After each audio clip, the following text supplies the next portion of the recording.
Welcome to Heart Collaborations, where we explore the heart of wellness, mental and emotional well-being, relationships, personal passions, and thriving parenthood. Hi, I'm Annette. And I'm Anita. Collectively, we have over 50 years in the educational and mental health arenas. Whether you're looking for information, personal stories, or just a place to feel seen and heard, you're in the right place. Join us as we dive into conversations that inspire, empower, help you grow, and add a little laughter to your life. And I'm so excited to have our guest here, a private practitioner, Gill. Hey, Jesse. Hey, I'm excited to be here. Ever since we found out you were coming this past week when I was thinking about you coming, I've been putting your name into all these different songs. Yeah. Like, Jesse, you're so fine, you're so... Okay, anyway. All right. And I always think about Jesse's girl. Okay. I'm like, I just made my own up. But I'm like, your girlfriend. Yeah. She's just, everybody wants her. She's Jesse's girl. Yeah. We've been talking a lot about, remember we talked about the, we've been going all summer long. We're closing up summer long with mental health. Yeah. Mental health in men. Yeah. And one of the articles was summer bro therapy. Yeah. You know, that brought it on. So let's talk about mental health for men. Okay. And you brought me on because I'm an expert in men. Of course. I mean, come on now. I do want to touch on some of your background, though. I know that you shared that you really work with adults and children, adolescents, and that some of your emphasis is on life transitions, is on trauma, is on OCD. Yeah. And I'm curious, before we get into this bro therapy summer, kind of what brought you into being a counselor, being a therapist. Yeah. So actually, it's funny. I make a point to always tell a different story every time I get asked this because it gets asked a lot. But are any of them true? Are they based on they're truth? They're all a little bit of truth. Okay. It's like two truths and a lie. Okay. But I'll be honest. I'll be honest this time. No, a big reason I got into it was I have a lot of family members who were in therapy or therapists or social workers or mental health field in some way. And funny enough, they're also some of the most neurotic human beings I've ever met. I come from a really neurotic family. So I got into it because it was kind of the family business. But the more I stayed, the more I started learning. And yeah, sure, I can diagnose them now. It's kind of nice to do. But a few personality disorders here and there, but it's all good. But I actually kind of ended up finding my love for it in just listening to people tell their stories. Yeah, I was talking with someone about this the other day. And they asked me, we were talking about books, and they asked if I ever read like memoirs or autobiographies. And I'm like, well, I listen to them every single day for a career. Right. And I find that usually they're way more interesting and engaging than just reading the books that people would write. So I'm kind of obsessed with it. So, always chasing that dragon. Yeah, that's awesome. And, I know that you've got a podcast. The Absurd World. I've been listening off and on. So liking it. Got some fans. That's great. Yes. I've liked, followed, subscribed. So tell us a little bit about that podcast and kind of what's at the root of that. What motivates you to do that? So actually, I don't get to talk about it too much outside the podcast. So this is nice. But my specific way of doing therapy is existentialism or existential psychotherapy, which isn't very popular these days. You don't see it taught in schools. It's usually like a footnote. But that's kind of what I built my career around. And I saw the podcast as an opportunity to kind of blend the philosophical side and the mental health side and kind of try to teach people how to view life through that lens. There's a lot of podcasts out there about like stoicism and like a lot of male podcasts, like a lead podcast talking about how to live a stoic life. Some of them are really great and some of them are really scary. But I never saw any that was talking about existentialism, and I think it's an incredibly important way to view life. So that was kind of my goal, to educate people on what existentialism is and maybe encourage them to explore, maybe through therapy, maybe just through philosophy. But it's also a great ADHD outlet for me. I can just, So for the purpose of just kind of letting listeners know what they might encounter with your podcast, give us just a brief definition of what existentialism is. Yeah, existentialism is the idea that, the world is a very ambiguous, absurd place. Like we never really know what's going on. Rules are always changing, laws, policies, all these things. And it can be really scary. And a lot of people kind of try to find a path that will help them, just kind of make it through life in a great value-driven way. So some people are choosing things like religion's a really great example of a way that you just kind of pick a path and you go.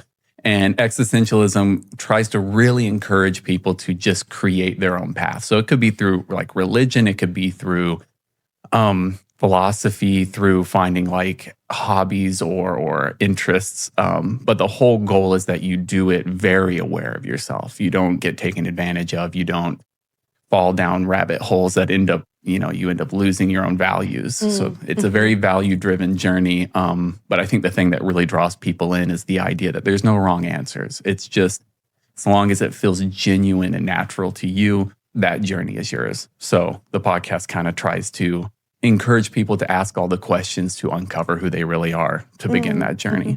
So a lot of what I do in therapy too. Really good. I know you said one of your populations that you work with is OCD. Yeah. And so I feel like in terms of society, that is so misunderstood that whenever people think about OCD, they think of something that's very grandiose and maybe scary, that sort of thing. What would you want to just throw out there today? One little thing that you would want to throw out that you feel like maybe it's a misunderstanding? Yeah, that's a really good question. I would probably, I kind of try to word it because I get a lot of people who get the diagnosis of OCD and then they don't exactly know what it means. And they're afraid they're like these very extreme versions of, I have to flip the light switch on 1,000 times, which is true. It can happen, but that's not all somebody is. And usually what I tell them is someone with OCD is just somebody who is so afraid that they are going to lose who they are if they don't constantly stay vigilant. So if I'm not constantly doing these maybe little habits that keep my world in equilibrium, or if I'm not constantly being aware of what I'm thinking or how I'm acting or judging myself, I will lose who I really am. And I always tell everybody that genuinely is a horrifying thought if I thought I was going to lose who I was. So for people with OCD, they're just not feeling very trusting that they can remain who they are if they're not going to certain extremes. And I think that's a really, I don't know, it's a scary and understandable place to be. Let's make sure we talk about our sponsor for a second. Yes. So we are here at the Meeting Place in Farmers Branch. The Meeting Place is owned by Rob Bliss, and he is so generous to us, always helping us film and video our podcast. And it's also a great place to come network. He's got great lunch things going on, like meetings going on during lunch, networking. So workspace, that people can lease or share, right? Yeah, it's a great vibe here. Oh, absolutely. Yeah, Rob's always trying to get me to come in and hang out in his Zen room and stuff, always so welcoming. And I've never even been back to this side of things. That's really kind of cool here. So I'm a little jealous now. Yeah. Yeah. So that's where we're at. It's the Meeting Place. Oh, and they have a comedy show coming up on Friday. Oh, yeah. They keep doing those. You told me about those. Yeah. You guys got to come. They really are funny. So, yeah. So let's jump in and let's talk about summer bro therapy, right? Yeah. Absolutely. Yeah.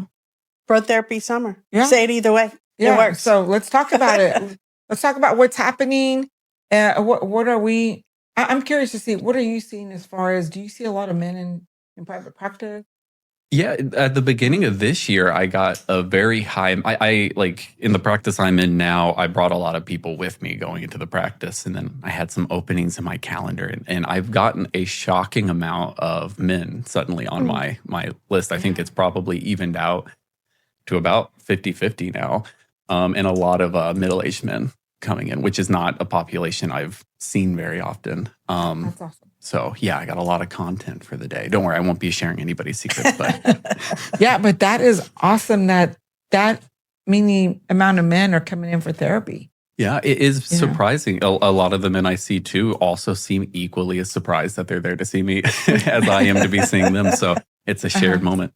I'm curious, what would you say are some of the main presenting, issues that men seem to seek out therapy for? Honestly, probably one of the biggest ones, especially right now that I've been getting, is those life transitions. So a lot of people in general, I think, hit these kind of moments in their life where suddenly everything gets flipped over on its head. And so a big thing could be divorces is a big reason why I may see somebody, career issues or struggles, retiring. Some of the younger men I see are either just getting into college or just graduating. But it seems to be a lot of the men I see are kind of hitting these moments in life where it would just be a natural transition, but they seemingly are kind of finding themselves having no tools to address the transition. And so some of the guys will say, like, well, I'd usually turn towards my wife or my family, or, maybe even just lean on support from just the family unit, like kids and everything. But everybody's going to college. Maybe a divorce has happened. I don't have anything to lean on anymore. And so then they look at me and they're like, so Jesse, I'm going to lean on you. And I'm like, all right, for 1 hour a week, we can do that. Yeah, definitely. Yeah. That's awesome. And I'm thinking, okay, so, with the men coming in, I'm wondering, how many of them are not coming in? Yeah. Because of society, the stigma that follows men. Absolutely. I was thinking about all the machismo, in the Hispanic culture. The expectation. Yeah. For people who identify as male to maybe fit in a box, right? Yes. And I mean, I'm thinking, as far as like the stereotype, you got to be strong. You're not allowed to cry. Yeah. You're the man of the house. You got to get out there and get the job and, lead the way, right? Yeah. There's not a lot of time to sit and talk and feel feelings. You're constantly on the go. It's kind of the idea. Yeah.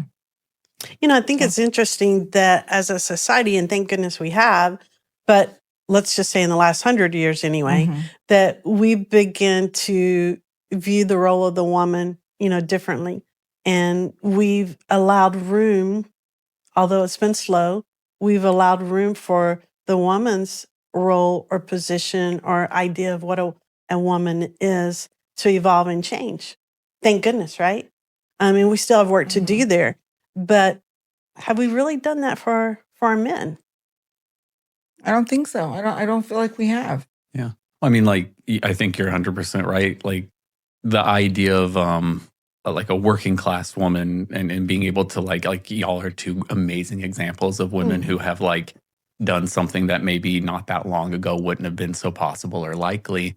And so it is kind of interesting to see like women in general are kind of gung-ho about like the idea of breaking the stereotype and being more free to reach for their own goals. And then on the flip side, though, men are incredibly hesitant, not just about like women journeying into that area, but about them kind of evening things out. It's kind of the idea of them feeling a little lost. Like, well, okay, y'all have careers and stuff now, but what am I supposed to do? Like, have emotions? I don't want that. Yeah. I was thinking about even, for example, we've talked about how the role of the woman has progressed and changed. And, one of the main roles of the male in the past has been to be the provider, financial provider, right? And now we have women beginning to participate in filling that role. And I think sometimes that might leave some space for the man to be wondering, where do I fit into this? Yeah, absolutely. What's my role anymore? Like, the one thing I was useful for was providing money and security, and now you're doing that. So I guess I'm left in the dust a little bit, which isn't, it's interesting because that doesn't seem to be the train of thought from most of the partners and spouses of the guys I see. They're not sitting around saying like, yeah, I don't need you anymore. Get out of here. Right. The guys I see, they seem so sure that that's what that means. Like I'm going to be obsolete now. And I don't know that that's completely true, but it definitely feels like it for them. Yeah. And what are we seeing in terms of, how women perceive this as far as men beginning to be more and more, socially acceptable for them to talk about feelings, seek out help, to seek out therapy? Yeah. What do we find is the perception of the women? So it's interesting you mentioned that. because there's always this quote. I don't know if y'all are familiar with Brene Brown. I feel like everybody is nowadays, right? But she kind of had one of these talks I watched a long time ago that I always remember, where she was talking about a guy who came up to her after one of her lectures, and he had said something around the lines of like, why don't you talk more about men? This was like a while ago in the past when she wasn't talking too much about men. And, she said he looked really angry and she was worried that he was going to be mad. But he pointed backwards, I guess, at his family. I think it was like his wife and children. And he said, those people would rather see me die than see me fall off my horse. Kind of like this idea of being a knight. And listening to that, I kept finding myself thinking, well, first off, like, I don't know that that's 100% true. I mean, I hope not for him and his family. But I do think men perceive it that way, that if they are to cry or if they're to have emotions, they've fallen off their horse and they're useless. But I genuinely think, as far as I can tell, maybe y'all can tell me otherwise, I am coming at it from a man's point of view. I question if that's really true, if women are really, you better stay silent. Right. And never talk about yourself, or else, yuck, get away from me. I don't see that from women. I hear more of my women clients kind of talking about, I wish my partner, my boyfriend, my husband would just open up more. In fact, more. I have a lot of clients who were sent to me by their wives. Right. Yeah. I ran across a stat that, and I'm really not familiar with this dating app, but it's Hilly. And they did a survey and found that 55% of Gen Z women refuse to date a man if he's not at least willing to go to therapy. And 45% of the people find if they do therapy, they find them more attractive. So, I think that women, because we have been able to evolve socially and now can vote, can have a loan, can hold major CEO positions and all of those kinds of things, that possibly women are in a position to be a little bit more selective. And so, being a good provider, being attractive physically or whatever the qualities are that woman has, they're able to be a little bit more selective. And maybe they've added to their list of that as being someone has great emotional intelligence, is willing to be vulnerable, is willing to be reflective and communicate and collaborate. Absolutely. Well, and it's interesting, like, how common it is to think of everything you named, like that's a positive. Like especially like for women being able to move, like become CEOs and be able to like make money that's sustainable for a whole family instead of having to rely on one person. That's all really good stuff. And it's also really good stuff from a very stereotypical like male's perspective, where they may see women doing this and think like, yeah, look at that. That's all the stuff I want too. But we never talk about how, but women being more open with their emotions, being more willing to cry, being more willing to share how they feel. That's also an awesome thing that's been missing from men. It's not like women are leaving that behind. Like, I'm done having emotions. I'm going to become cold. Like that's not, it's more of an evening out. And men are kind of looking at it being like, I just want to do that fun stuff. I don't want to do it. Well, it's like more women can be more authentic about themselves than men can. Yeah. And I'm thinking, how much more does that keep a man behind, as far as being able to be themselves? Their true selves. Absolutely. There's actually, I'll if anybody's interested in learning more about existential psychotherapy, there's a Rollo May. He's kind of like the American. He's so cool. He was the person that kind of brought existentialism really big to America for psychotherapy. But he has this book called Man's Search for Himself, which fitting.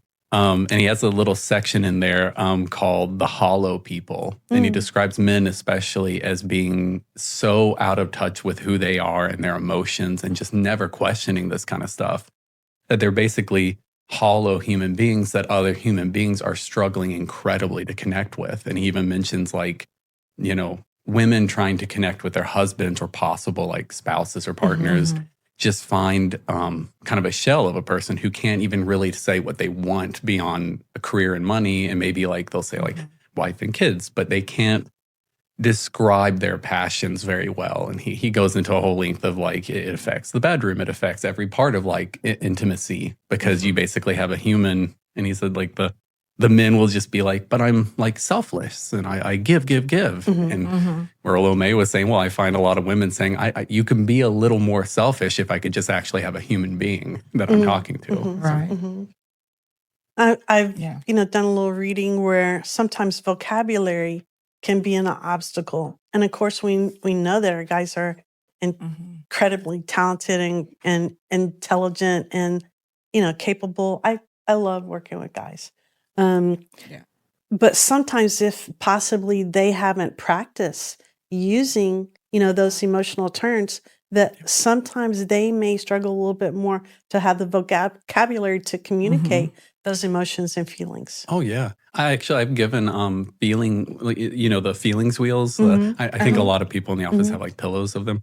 But I've emailed them to people before and asked them to look it over. And men so often will never bring it back up. And so if I bring it up, I've had several say like, I'm not going to lie, that was scary. I didn't like anything on there. It made me sweat when I was staring at it. Like, I don't know what these words necessarily mean. And we end up having to, for anybody who hasn't seen a feelings wheel, it's like 5 or 6 core ones, and then it builds out. I sometimes just have to say, let's just stick with the middle. Like, let's just stick with the 5 or 6, because right now, it's so overwhelming, that new vocabulary of emotions. So yeah, it really, I think sometimes it can sound like it's a bit of a joke how much guys aren't in touch with their emotions, but these are just genuinely words we've never really gotten a chance to at least socially associate with ourselves. So I'm aware of the feeling.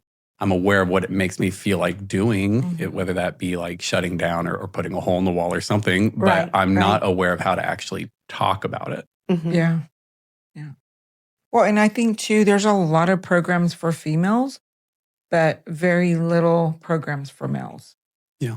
And I'm thinking even in like the recovery aspect of it, I think about, they have so many programs for young women, but not for young men. Yeah.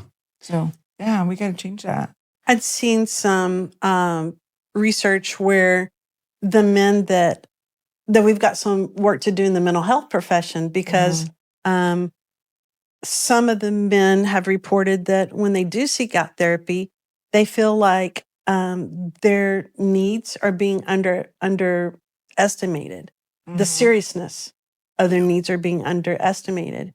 And so we have to look and see, are we bringing biases into the office when men come in? And that's something that, as a mental health, we have to consider. Actually, with out there too, I won't go on it. I won't bring my soapbox out. But I do think, as a therapist, I think therapy has a tendency in modern times to lean towards an underwhelming way of addressing things. And I won't like pick on any type of therapy specifically. It's just if you want a good therapist, existentialism is the way to go. No, but that's something that drew me to existentialism, was I thought therapy was just moving too quickly, or it was just too surface level. And I often because I've actually had that experience of men wanting more, like in therapy, like they're wanting to get to it quicker and like get into the deep stuff faster. And I often kind of wondered, men sometimes, I think one positive maybe that they have is that they go into these scenarios thinking like, if I'm going to do this, I want it to be as best as possible. Yeah. And sometimes fully invested, right? Absolutely. And they're used to having those experiences. And I've noticed sometimes with my clients who are women, I have to watch myself really carefully, because I always want my client to lead what we're doing. And sometimes, especially with like my clients who are women, there's a tendency to like that power dynamic where the power is being given back to me as a guy sitting across. And so that's something we have to break in there. So something I do enjoy about the clients I have that are guys, they're like, no, we're getting to the deep side. I mean, even if I don't know how to word it, I'm just going to tell you something. But I expect the best right now. Yeah, diving in. Yeah, a little bit of pressure on me, but I'll take it. Yeah, I love that. Awesome. Yes. Yeah. One of the things that I read about, and this was in 2017, there was a study done, and it involved, random study, U.S. UK and Mexico, and it was young men. And they titled the release of this research, they titled it the Man Box, and it had 7 pillars. And so those 7 pillars at that time was self-sufficiency, acting tough. So these were what men felt like these were norms that they were being expected, you know? So self-sufficiency, acting tough, physical attractiveness, adhering to rigor gender roles, heterosexuality, sexual prowess, using aggression to resolve conflicts. I know that's quite a list, but so they are still feeling very much that there's a box that they're expected to stay in. Nothing in there was very vulnerable sounding. Like it was all like, I'm going to be in charge. I'm going to take charge. I can fix everything. I'm not asking for directions. I'll keep driving around. Right. But no, a lack of leaning on other people or knowing when to look to other people to take care of them in a way. Right. I think that's actually probably the biggest thing I butt heads with guys in a therapy room is that I never want someone to lean fully on me. I want them to be self-sufficient in a lot of ways, but guys will be overly attempting to be self-sufficient. And sometimes I have to say, like, let me care about you. Like, actually, let me care about you in a moment. Like, that's not too much to ask. Like, we've known each other now for a few months to like a year. Like, I'm not going to do anything to hurt you if you give me a little bit of that vulnerability. And I've never seen something make a guy sweat more than the idea of letting someone care about them in that way. So, but yeah, the list you were listing there just sounded very lonely. I think it sounds very lonely. I was thinking about this when I was reading this, the sexual prowess, right? Just that, and there was a little bit written about that, a guy would never pass on a sexual opportunity, right? And I was thinking about how so often in families, we expect if there's a dad or a dad figure, we expect the dad to talk to the boys about maturation and sexuality and all those kinds of things in relationship with women. And maybe it's time that changed too. Maybe it's time that there's more of a partnership in that, and that dad figure, have a role in talking about, what to expect and what's healthy and pleasurable and those kinds of things. But maybe mom needs to be more involved in that too, and sharing and giving another side or perspective. And I was thinking about how, so I want to encourage moms out there to play a role in that as well. I was also thinking about how sometimes we think we're talking about it, we think we're talking about and giving information that our young men need to know about sex and that sort of thing. And yet, in hindsight, and the kid felt like we never really talked about sex, right? And so maybe a role in that is, instead of giving out what you think is the information, is to ask some questions like, what are you curious about, when it comes to sex? Yeah. What would you like to know more about when it comes to sex? And both parents, if there's a home with two parents, both parents, playing a role in that. What do you guys think about that? You remind me of a professor I had actually back when I was an undergrad who had we were talking about when to have the talk. It was a child psychology class, when to have the talk with your kiddos. And they were very adamant about the idea of you can kind of pick the time to check in with them, but the kid can pick when to actually have the talk. And if you create an environment where a kid feels comfortable saying what they don't know and asking about it, that is ideal. Because otherwise, I'm going to come in and say, all right, let's have the talk, take a seat. And the kid's like, am I in trouble? I don't know. Right. It's just, it kind of throws the whole thing off. I really like the idea of asking your kid, what do you already know? Do you have any questions? And if they don't have anything there, we'll touch base again later. It doesn't have to be this horrifying 5-minute ordeal and then we'll never talk about this again ever. Right. Never. Even when you're in your 30s or 40s, if a sex scene comes on TV while we're watching, you better close your eyes. We're never talking about this again. I think it all depends on the communication at home, like openness, because there's other things that happen in school that sometimes we want our kids to talk to us about, and just kind of sometimes just being an ear, not even giving advice, just listening, Mhm. Can I ask y'all, like, because working more like around education school, do y'all find that there's a lot of kids who would rather tell people things at school than go home and tell their parents about it? That almost like the information gets left out of the house. Mm-hmm. I wonder. I've worked with kids, but like I've never in the school settings. I've never been in a school setting. I guess technically I'm homeschooled. We were joking about it. Oh gosh. Yeah. I mean, before the children go home, they're going to talk to their friends about it. That's just normal. Yeah. I think too, in the school setting, there's a lot of like cool young teachers, and they don't have to be really young either. They're just cool that the kids have a connection with. Mhm. So again, it's about connection and openness, that acceptance. Yeah. So I'd say any teacher or coach, counselor on campus, administrator. Yeah. It's interesting. A side note, I won't, like, a big thing in trauma therapy when you're working in trauma is like realizing a lot of like resiliency going through a traumatic situation is usually because a kid will find like one person who really stands out. It's just the opposite of everything else they've experienced. And a lot of times it's teachers or like school counselors or somebody in a school setting. And I often wonder, how often that could actually be someone in the house too. Like, it's great to have these amazing teachers and school counselors who are just great at what they do and bringing that out of their kid and building resiliency.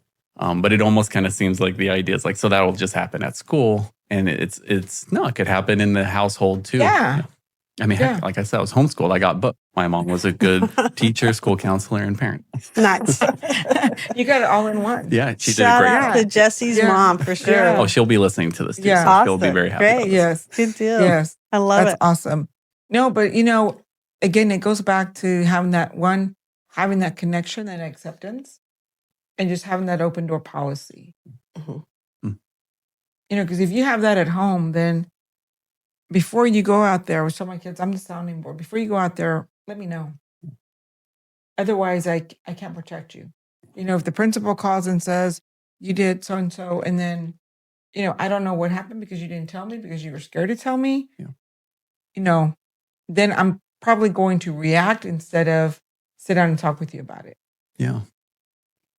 Okay, so I got a question for you. I'm flipping it around. It's an interview. No, but just out of curiosity, so I don't have any children. I like to think of myself as a childless father. I still have all the traits of a dad. I just don't have any child to be a dad of. I love that. We need, seriously, honestly, we need that in our society. So yeah, I love that. I'm doing something right.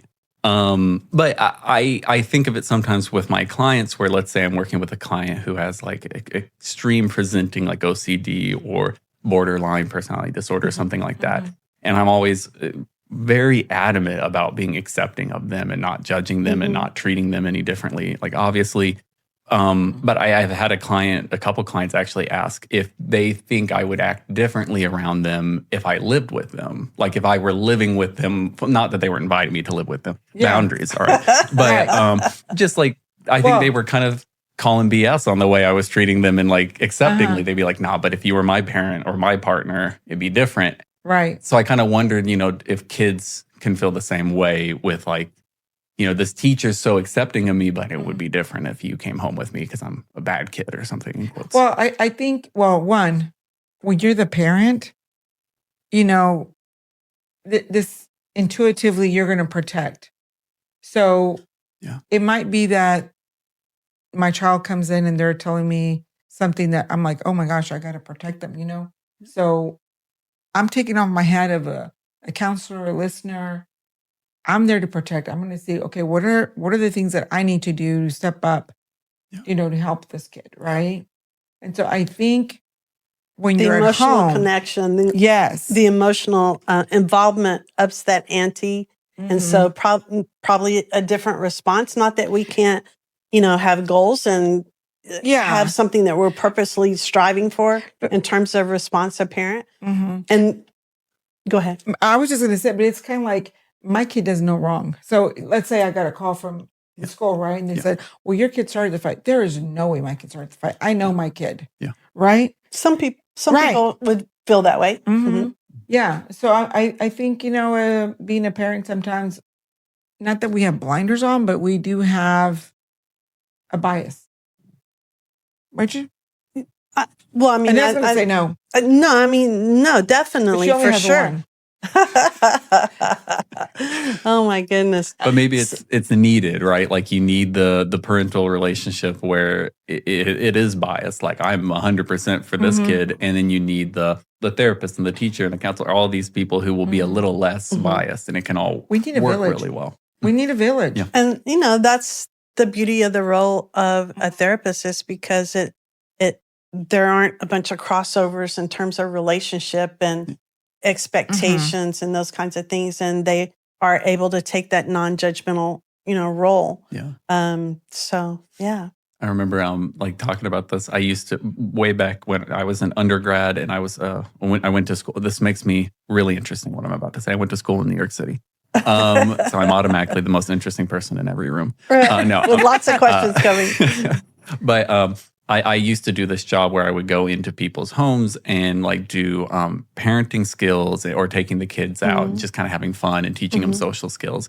And I later learned this. I don't know how I didn't know this when I was doing the job, but I was actually working in Hunts Bay, which for anybody who doesn't know, it's one of the most dangerous neighborhoods in New York City, like all the boroughs. And I think at the time it was the number one most dangerous. So I didn't know that. You had no idea? I loved it. The whole experience was really awesome. Everybody was so nice to me. But so I would go into their homes and stuff. And I remember working with this one kid who was pretty heavily judged by everybody. Like he was kind of bullied a lot.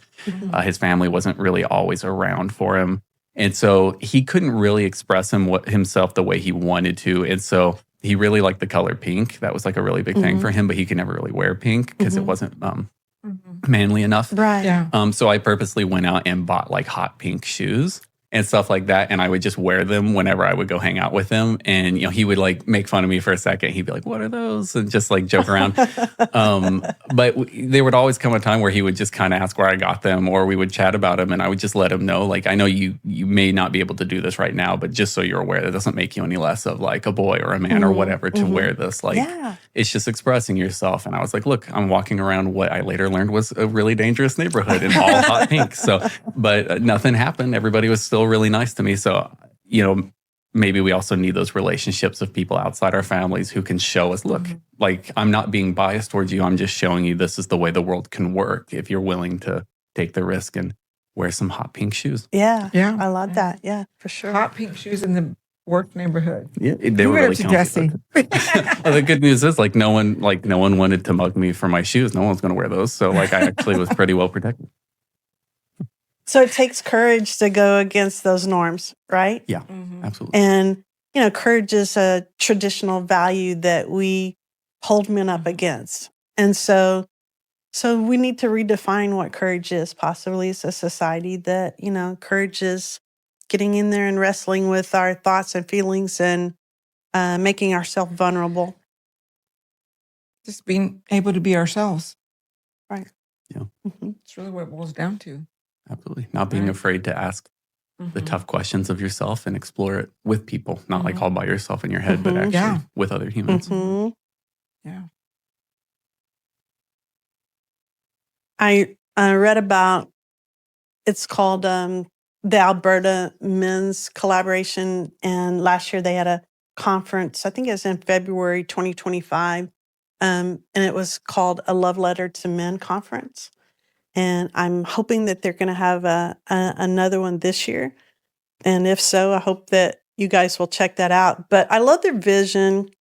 They said, our vision is a world where those who identify as men feel safe to integrate versions of masculinity that build on the strengths of traditional values, while allowing for a full expression of all parts of themselves. I like that. That sounds amazing. Yeah.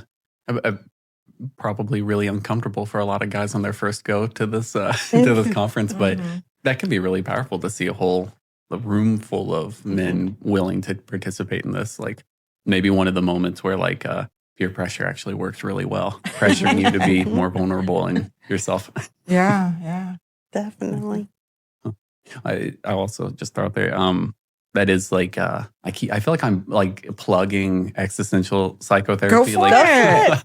I mean, like, whatever your I'm- passion is and works, let's hear it. Yeah. I promise I'm not getting paid by big existentialism. That's Go not for it. Go I'm not for getting it. any money for this. But I was just going to throw out there a big thing, and I think it's a big thing in therapy just in general nowadays. But a big thing that existentialists have always taught is that like at least 75-80% of all the therapy comes from just the relationship you're having with the other human being. Like Irvin Yalom, who's like a big writer, is still around today. He writes a lot about it. And so like a big role for men as therapists with other men is to showcase what it actually like can look like to be a man. I remember telling a client I had a long time ago, like a war veteran, just like one of the toughest human beings I've ever met, like just really cool. Like I want to be him when I grow up. But I he was always so tough. And then one day he like cried pretty heavily. And I let him know the next time I saw him, I was like, moments where you being one of the coolest people I've ever met and one of just the toughest dudes sits and cries and talks about family and talks about loving people. And I was like, that means more to me than any cool, like typical cool thing you could ever do. I was like, I know I'm your therapist, but that is a moment where I feel like I'm reminded I can still be manly and cry and feel. And I was like, I thanked him basically for it, which by the way, got him to cry a little more. So it was also a success. But that story reminded me of my son. I guess one of the first couple of years at college, he went through a breakup. And I can remember him, he was on break, and I can remember him getting calls from his buddies and supporting him. They knew it was a transition. They knew it was a tough thing. And I remember hearing them when they got off the phone, exchanging, "I love you, man." And just how powerful that is in anyone's life, right? Yeah. But especially in guys' lives. And just being able to not only connect emotionally with men are more likely to connect emotionally with the women, but learning to connect with the other guys in their life. And so, that's pretty cool. I want to mention, just run through, because we love giving out some resources. And so these are just some that I've read about, have not experienced them, personally. But there's a website called Man Therapy that you might want to check out. It utilizes humor and head introspection to tool men. Let's see if I can get this back up where I can read it. Another one is Heads Up Guys. It's another place that provides tips and tools and information, success stories about men dealing with depression. And I know that, one of the statistics out there is that, men are 4 times more likely to complete suicide than a woman, but yet they're underdiagnosed when it comes to depression. And so, we want to do a better job at connecting those dots. And I also sometimes men have trouble distinguishing between stress and depression.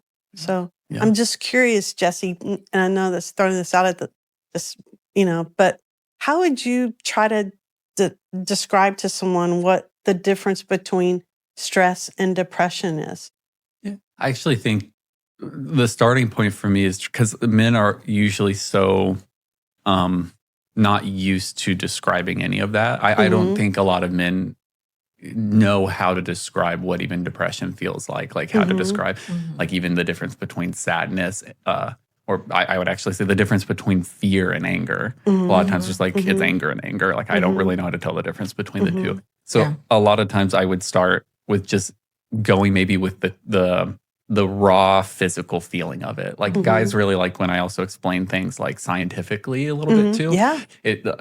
I like recently had to describe to a guy the like the idea of the unconscious, like Freudian unconscious or something. And I had to make it sound scientific. And they were like, yes, okay, I can do that. I don't like the other woo-woo sounding stuff. The cycle. But so a lot of times I'll talk about like where chemicals are released. So like stress chemicals being released in the gut and like saying, do you feel it here? Or does it feel like a fogginess in your brain? Do you feel extremely tired all the time? Or just like maybe like a constant feeling of choking up? Like I'll have to almost describe what it's like to cry. And explain it and kind of start to separate the two out. But I find that you have to really start with the physical feelings. Like guys can be really, really in touch with physical feelings. And then we start building the words onto it. But I usually say like, stress, think of it as something where like, your stomach's releasing all this and you feel overwhelmed and maybe you're not hungry a lot, or it's just a feeling of constant discomfort. Whereas maybe with depression or sadness, may not have an idea of what we're grieving or what we're sad about. So we may not be able to attach an actual situation to it, but maybe it just feels more lost. Like it feels a little bit more like I don't know what would make me happy. A lot of times I ask guys like, when's the last time you felt happy? And they're just like, oh, when I was 2, but maybe not that far back. But yeah, it's sometimes shocking how rare that they will describe feeling like joy. Yeah. Another resource is called Men's Shed.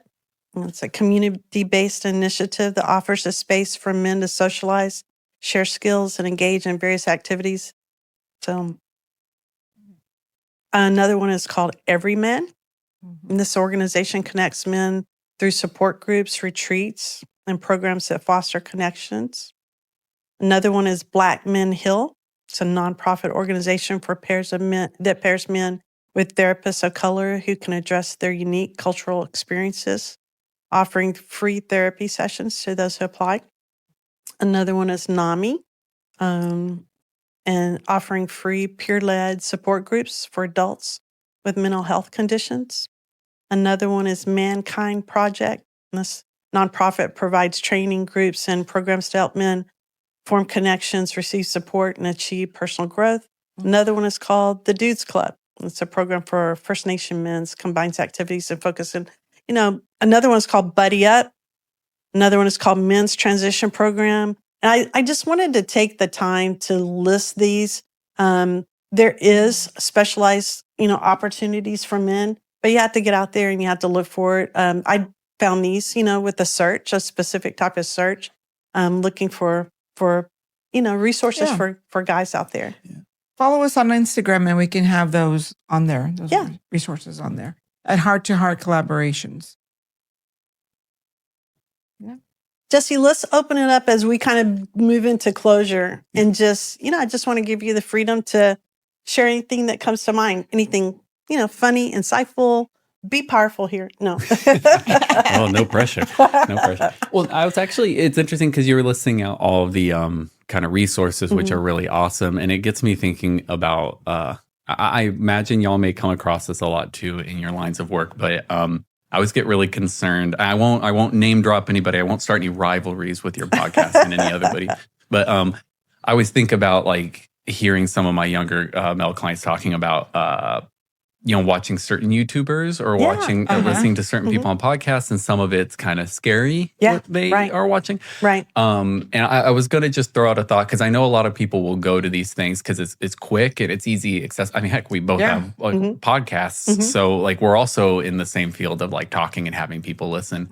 The thing I would throw out for any male listeners, I just kind of was thinking is, there's a difference between learning and a difference between kind of someone telling you what you should be doing. And I think podcasts like this, it's like talking about topics, and you can learn and you can empathize with some of it or learn more about it or find things interesting. But at no point are we like sitting here talking and telling people what you have to do. Like, you're not a man if you don't do X, Y, and Z. Right. You're still a man if you cry. You're still a man if you don't cry. You are what you are. And identity is an extremely complex thing. So we can't really just chalk it up to one single thing. But I guess what I would think is, but if you ever feel like someone is, a YouTube video or a podcast is telling you this is what you have to be, and there's a lot of shoulds and have tos, maybe just approach with caution. And there's I always love it. There's the OG existentialist. He's like considered one of the original ones, like way back. We're talking like 1800s. had this real fun kind of like idea where he said you have to ask if someone can dance. Like the idea is if I'm going to take advice on somebody on how to live my life, I need to actually know, can they live their life for just enjoyment and happiness and pleasure and whatever it is. So he would say like, don't take dancing advice from someone who's never danced before. So I encourage you to look into some of the people you're listening to, some of the people who are claiming to have the definition of what a man is. Is that really what you'd like to be? I know they got like money and cool cars and they go on a lot of dates or something, but like, are they happy? Are they in legal trouble? What's happening in their life? And do I want to emulate that? On one of our recent podcasts, we talked about Dr. Vivek's letter to, Final Prescription for America, and talking about what maybe, the fulfillment triad compared to the success triad and what does make us, happy and fulfilled. So, I think that's great advice. Yeah. Well, Jesse, thank you so much for being on the podcast. Yeah. Thanks for having me. And don't forget the absurd world. Check that podcast out with Jesse Gill. Own your wellness. Elevate your life. The content presented in this episode or any others should not be considered therapy and is not prescriptive. If you have questions or concerns about mental health, contact your primary care physician or local mental health provider. The opinions expressed are solely ours and are not representative of our employers or coworkers.